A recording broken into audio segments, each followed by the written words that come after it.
창세기 6장 13절에서 22절까지의 말씀입니다. 창세기 6장 13절에서 22절까지의 말씀, 구약성서 7면에 있습니다.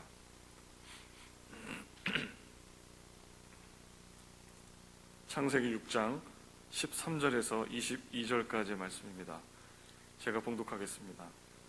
하나님이 노아에게 이르시되 모든 혈육 있는 자의 포악함이 땅에 가득함으로 그 끝날이 내 앞에 이르렀으니 내가 그들을 땅과 함께 멸하리라.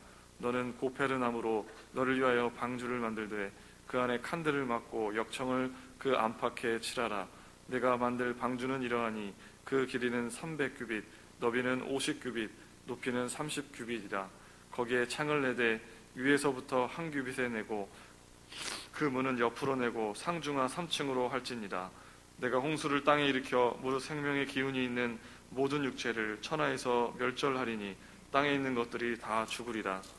그러나 너와는 내가 내 언약을 세우리니 너는 내 아들들과 내 아내와 내 며느리들과 함께 그 방주로 들어가고 혈육 있는 모든 생물을 너는 각기 암수 한 쌍씩 방주로 이끌어들여 너와 함께 생명을 보존하게 하되 새가 그 종류대로 가축이 그 종류대로 땅에 기는 모든 것이 그 종류대로 각기 둘씩 내게로 나오리니 그 생명을 보존하게 하라.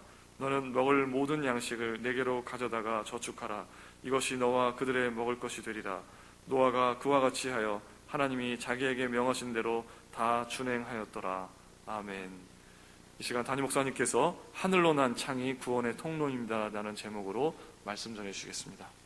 하나님께서 우리 인간을 창조하시고 스스로 큰 감탄을 하신 것이 창세기 1장에 나옵니다. 보시기에 참 좋았더라 하는 감탄의 말씀이 여러 차례 나오죠.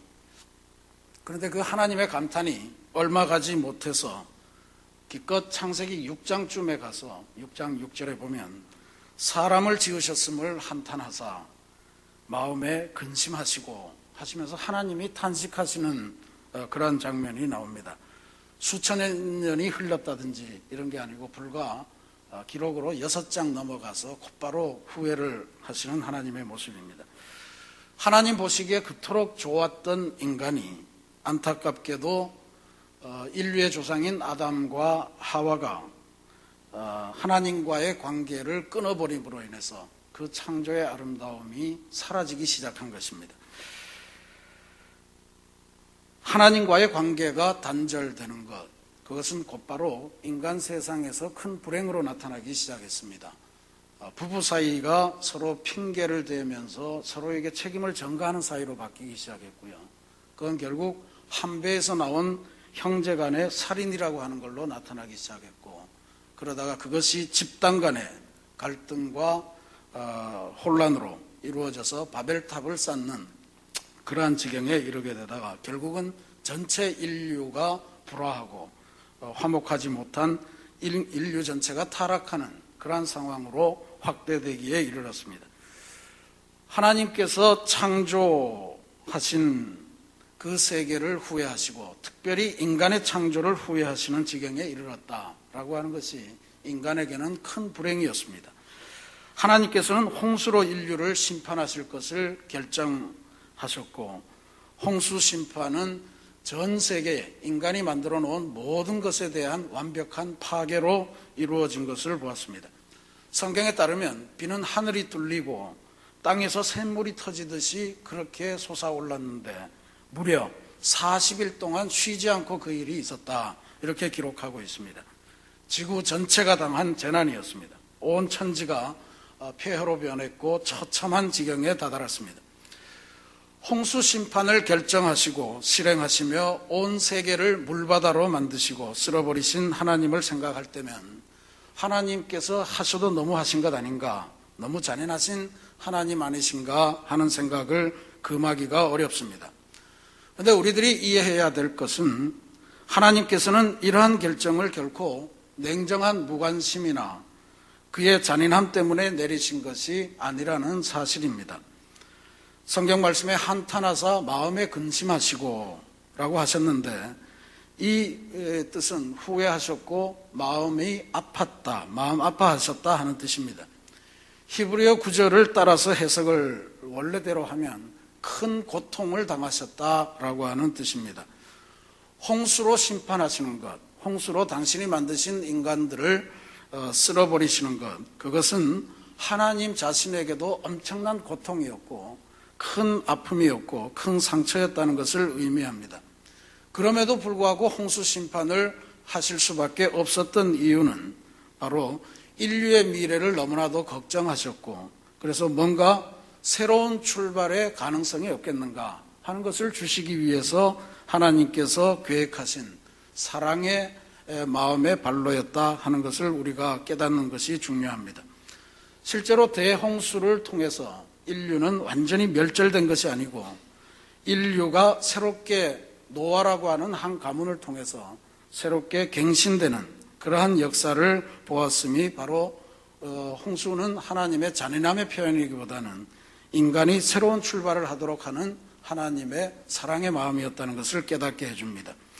그러기에 하나님께서는 한 사람 노아를 통해서 인류와 우주를 이어갈 남은 자들을 방주로 인도하는 결정을 내리시고 구원의 손길을 펼쳐 가셨습니다.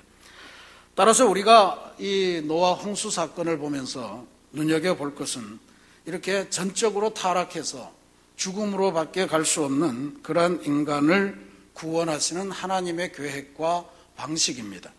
하나님께서는 이러한 구원을 위해서 한 사람을 선택하셨다 그랬습니다. 한 사람을 선택하셨다. 그이가 바로 오늘 우리가 살펴보는 노아라고 하는 사람입니다. 하나님께서는 사람 만드신 것을 후회하시는, 또 고통스러워하시면서 엄청난 결정을 내리시면서 유독 한 사람에게 눈길을 주시고 그를 유심히 바라봅니다. 성경 말씀에 보면 노아는 당대에 의롭고 흠이 없는 사람이었고 그리고 하나님과 동행하는 사람이었다, 이렇게 평가를 하고 있습니다. 또 그는 주님께 은혜를 입은 사람으로 묘사가 됩니다. 노아는 하나님의 명령을 자기의 의견을 달지 않고 명령대로 그대로 순종했던, 준행했던 사람으로 나옵니다.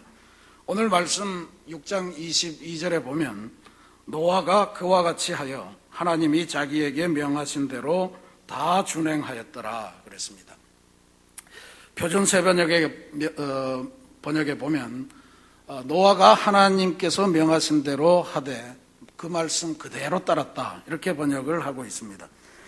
하나님께서 말씀하신 그대로 살았다는 뜻입니다. 이게 하나님의 구원을 입은 노아의 비결입니다. 하나님의 명령을 따라서 노아는 마른 날에 방주를 만드는 일을 시작했고 그 일을 120년 동안이나 했다고 그랬습니다. 이 긴 세월 동안 노아는 그저 마음에 기뻤을까요? 아니면 괴로웠을까요? 상상해 볼 수 있는 것은 이 긴 세월 동안 비도 오지 않는데 거기에서 배를 만들고 있는 노아를 보면서 주위 사람들은 엄청나게 조롱을 했을 겁니다. 그러나 노아는 하나님이 자기에게 명하신 대로 그대로 다 준행하는 사람이었습니다. 그래서 말씀에 순종하고 하나님과 반듯한 관계에 놓인 사람, 이 노아를 통해서 하나님께서 인류의 생명을 이어가는 중요한 일을 맡기셨던 것입니다. 우리가 지금 해피 칸타타를 준비하고 그리고 주변의 사람들에게 전도하는데 여러분 주변의 사람들이 그렇게 말씀하실지 모르겠습니다. 또 시간이 되었군요. 언제까지 이러실 겁니까? 조롱도 하고 또 때로는 핀잔도 주는 사람들이 있을 겁니다. 그러나 전도, 이것은 하나님의 명령입니다. 우리는 노아처럼 하나님께서 명하신 대로 그대로 준행해야 구원의 길로 갈 수 있음을 명심하시기 바랍니다. 그래야 인류의 생명을 계속 유지하는 일에 우리가 참여하게 될 수 있습니다. 하나님께서는 노아에게 방주를 만들라 하시면서 구체적인 치수와 모형까지도 상세하게 알려주셨습니다. 이것은 노아가 하나님께서 말씀하시는 대로 그대로 다 준행하는 사람임을 하나님이 알고 계셨기 때문에 그에게 이렇게 지시하셨을 겁니다. 성경에 나오는 그대로의 크기로 노아의 방주가 한국에서 제작이 되어서 화제를 모은 적이 있었습니다. 2010년 인천 송도의 센트럴파크에서 열린 더 바이블 엑스포 2010에서였습니다. 성경에 의하면 하나님께서는 노아에게 길이 300규빗, 너비 50규빗, 높이 30규빗에 달하는 방주를 만들라고 명령하셨습니다. 근데 규빗이라고 하는 단위는 성인의 손가락 끝에서 팔꿈치까지의 거리를 말합니다. 아마 당시 사람들이 얼마나 컸는지 모르지만 대략 해보면 45cm에서 50cm 정도 되는 그러한 크기입니다. 하나님께서 명령하신 그 크기대로 환산하면 오늘날 미터법으로 137m, 22m, 13m 되는 엄청난 크기의 배입니다. 축구장보다 약간 좁으면서 길고요. 더 길다고 그래요. 그리고 대략 농구 코트 단면으로만 보면 농구 코트 20개를 2열로 배열한 그러한 면적을 가지고 있습니다. 대형 컨테이너, 수출용 컨테이너 있죠? 그 컨테이너 543개가 들어간다고 그러고요. 522량의 기차를 모아놓은 것 같은 그런 정도의 어마어마한 크기입니다. 이 엑스포에서 만들어진 것은 방주의 표면을 맥주병으로 만들었다고 그래요. 저렇게 맥주병을 엮어서 왜 맥주병을 했는지 모르겠는데 아마 맥주병이 가라앉는다. 근데 하나님의 방주는 맥주병 같은 것도 떠오른다. 뭐 이런 걸 생각했는지 모르겠어요. 하여튼 맥주병으로 엮어서 만들었는데 거기에 소요된 맥주병이 무려 70만 병이나 됐다고 그래요. 그거 모으는 것도 일이었겠습니다. 역사적으로 보면 이 정도 크기의 배를 인류가 건조하기 시작한 것은 19세기에 들어서야 가능했다고 그럽니다. 1800년대 이후의 일이나 된다는 거죠. 그런데 그 옛날 노아가 하나님의 명령이긴 하지만 그 어마어마한 배를 만들려고 시도했던 겁니다. 사람들은 배라는 것을 본 적도 없었을 터이고 그랬던 사람들에게 도대체 저 사람이 저렇게 많은 나무를 잘라다가 무엇에 쓰려고 저러는고 하면서 비웃음을 날렸을 겁니다. 비웃음은 그렇다 치고 그 큰 대형 선박을 만들기 위해서 노아는 또 얼마나 엄청난 노력을 들였을까요? 그런데 노아는 어쨌든 하나님의 말씀대로 다 준행했고 그것을 그대로 따라서 만들었다는 데 중요한 의미가 있습니다. 순종. 이것이 하나님께서 새 역사를 시작하시는데 우리들에게서 결정적으로 필요로 하시는 것임을 알 수가 있습니다. 노아의 방주는 하나님께서 명하신 대로 이루어야 되겠다는 노아의 순종의 기초에서 만들어진 인류의 위대한 작품입니다.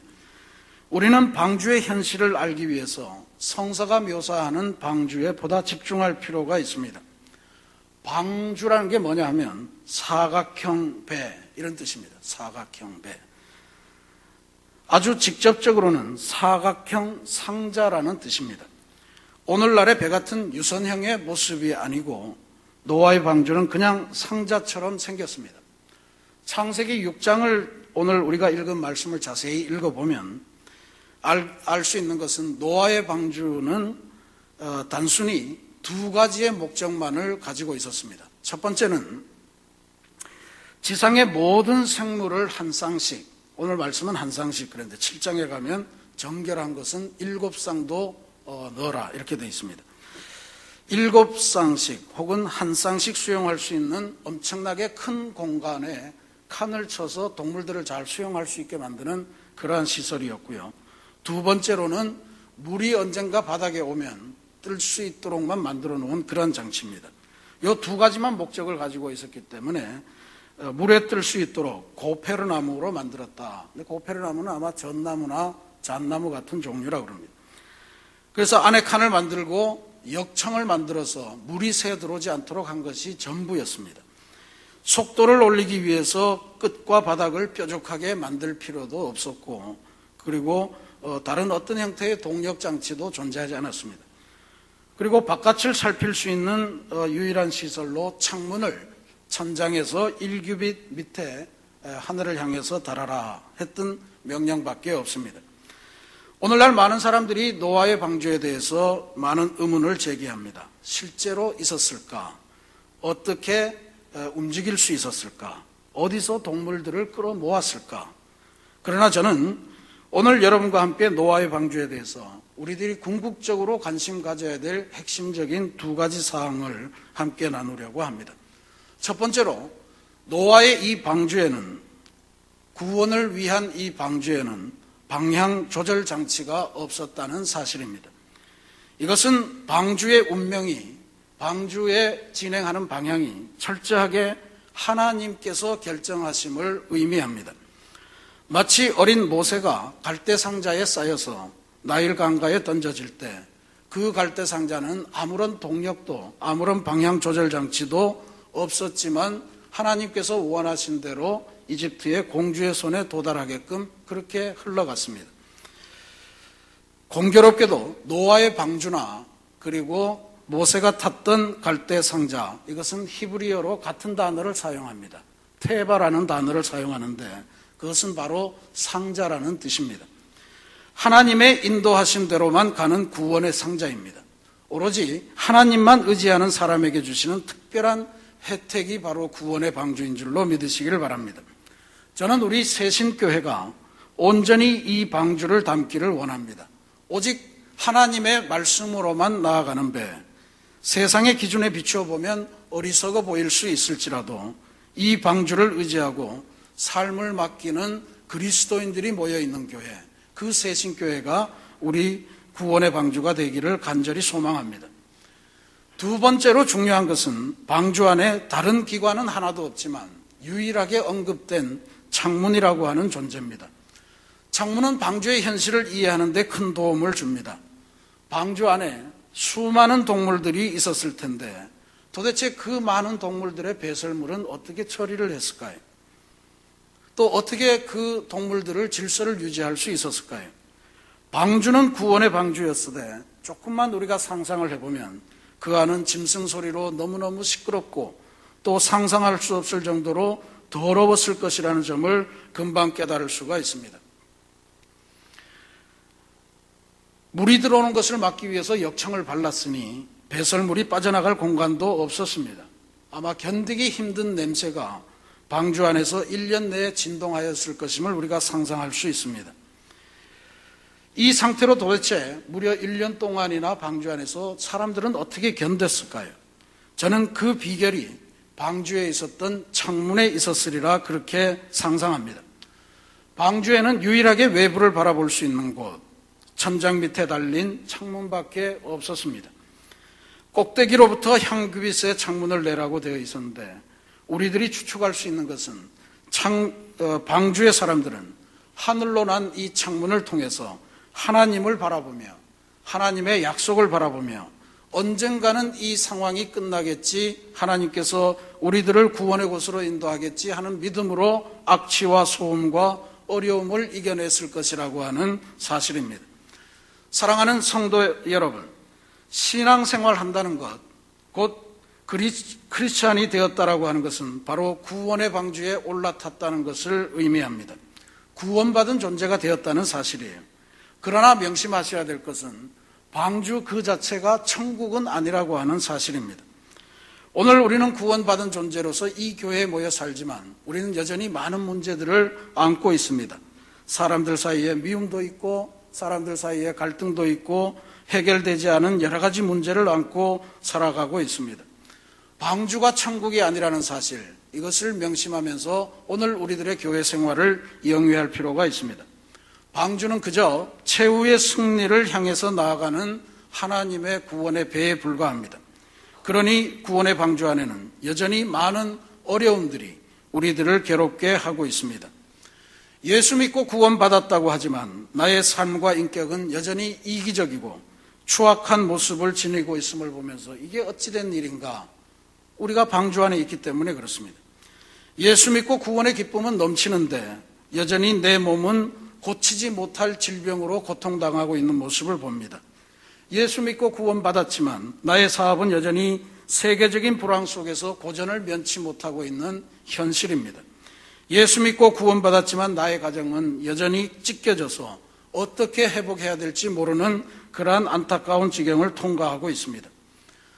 그러니 성도 여러분, 방주의 비밀을 통해서 하나님의 승리를 가져오는 방법을 깨치시기를 부탁드립니다. 방주 안은 시끄럽고 소란하고 더럽고 냄새나고 정말 견딜 수 없는 것 같지만 어쨌든 그 방주에 타고 있는 한 우리는 하나님께서 주시는 승리의 길로 가게 되어 있습니다. 승리의 길로 언젠가는 하나님께서 인도하십니다. 주님께서 우리의 방주의 방향키를 잡고 우리들을 승리의 길로 인도하시기 때문입니다. 주님께 맡기고 인도하심 따라 전진하십시오.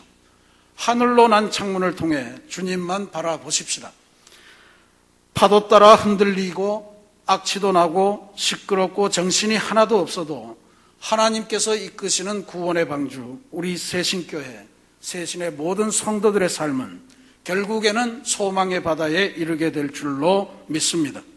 어렵더라도 고개를 들고 하늘로 난 창을 통해 하나님을 바라보십시다. 우리 날마다 찬송하잖아요. 괴로울 때 주님의 얼굴 보라.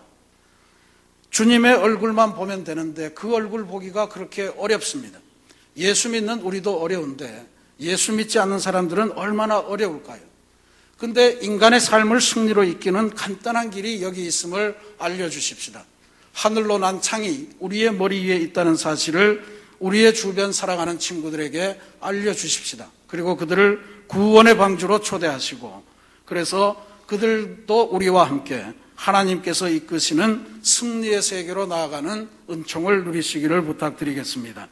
이 은혜가 충만한 새신교회 그리고 새신교회 성도 여러분들에게 하나님의 놀라운 약속과 하늘로 난 창을 통해서 세상의 근심을 이기고 하나님의 위대한 약속으로 나아가는 아름다운 은총이 함께 하시기를 주님의 이름으로 축원합니다.